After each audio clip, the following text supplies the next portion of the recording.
Yeah. Oh. Yeah. Shout out to my homies back at home, Isaac and Albert. This is for you. Yeah. Yeah. Arnab the physics snap. Arnab the physics snap. Arnab the physics snap. Arnab the physics snap.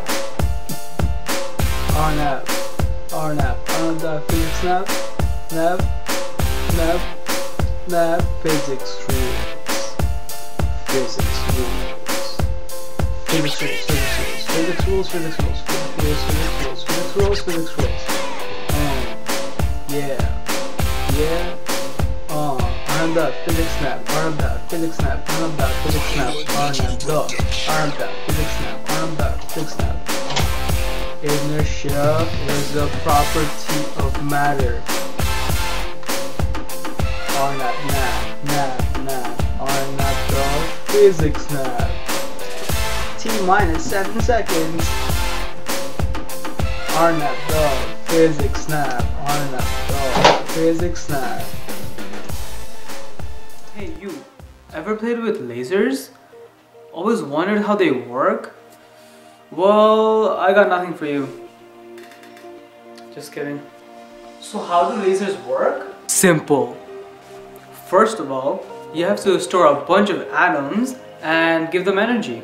Eventually, one of the atoms will spontaneously emit a photon. But how do you store a bunch of atoms? Well, unless you want to be a hippie and make your own conductors with parallel mirrors, you can use a laser diode. So what's a laser diode? I don't know.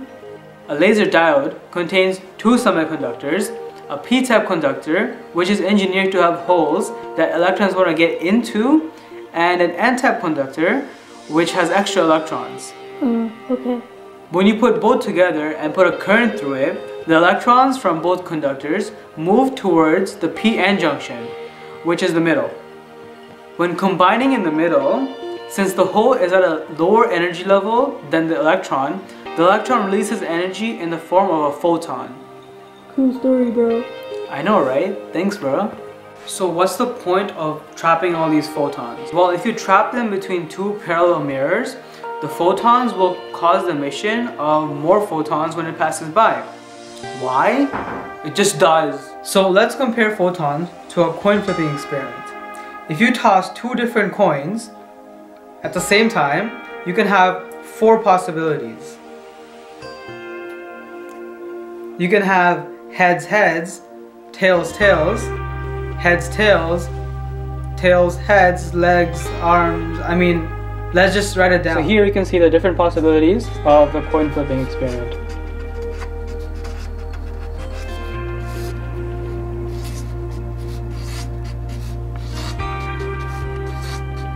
As you can see, there's 4 different possibilities.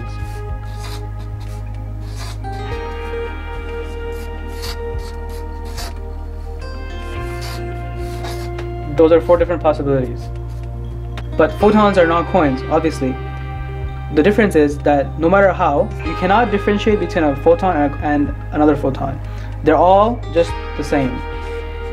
Alright? So, in a photon flipping experiment, you have only 3 possibilities.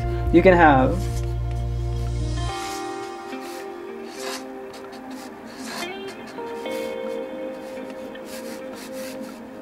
for the third option, you have, but these are the same. Therefore, this is just one possibility. So you have 2 of the same possibilities and only 1 of the different possibilities. Different results, at least.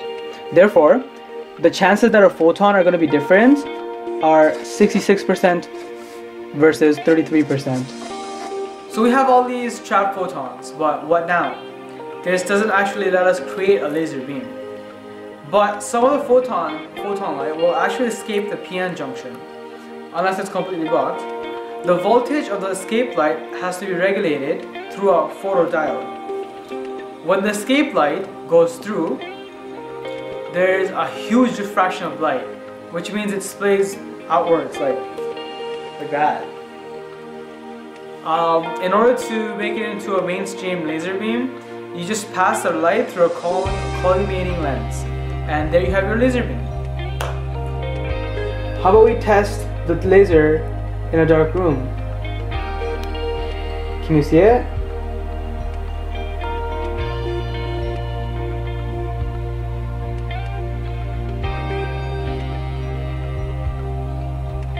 So this laser is supposed to have different shapes and different outputs and different shapes. Let's see if it works.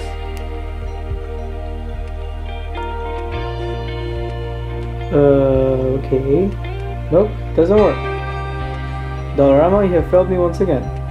Okay, so after a lot of tinkering and a lot of hard work, I actually got the piece inside the laser. So as you can see,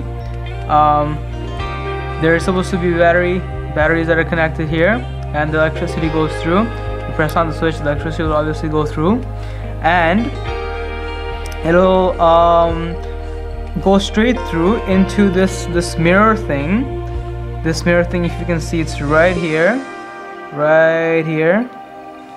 and there's a mirror on the top and also the bottom.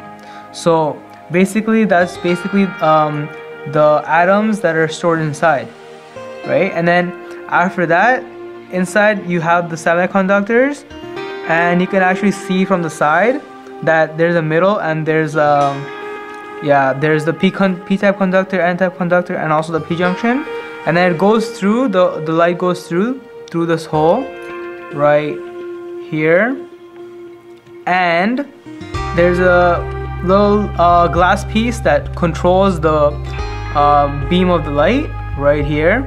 If you can see, I'm not sure, but it goes through, and the last piece will obviously adjust the exact coloring of the light. Did you know you can actually break the speed of light using a powerful laser beam in your backyard? All you need is a laser beam and a backyard. Wait, I just said that. Anyways, if you shine a laser beam on the surface of the moon and flick your wrist, the light will be moving at nearly 200 times faster than the speed of light.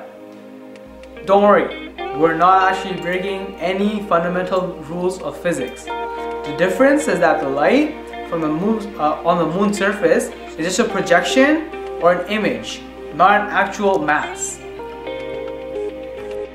Oh, and by the way, LASER stands for the light amplification by the stimulated emission of radiation.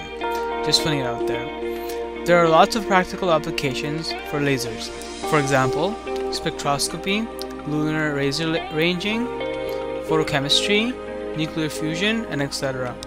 It can be used as a weapon as well. The amount of uses is unending as laser beams continue to make advancements in technology that are unthinkable.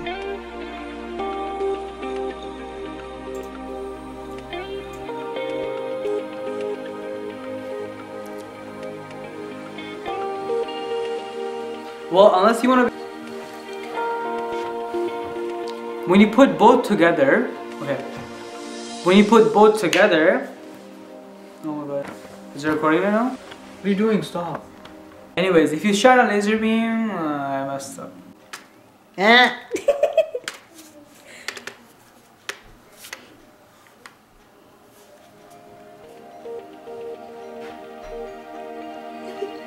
Okay, this is weird.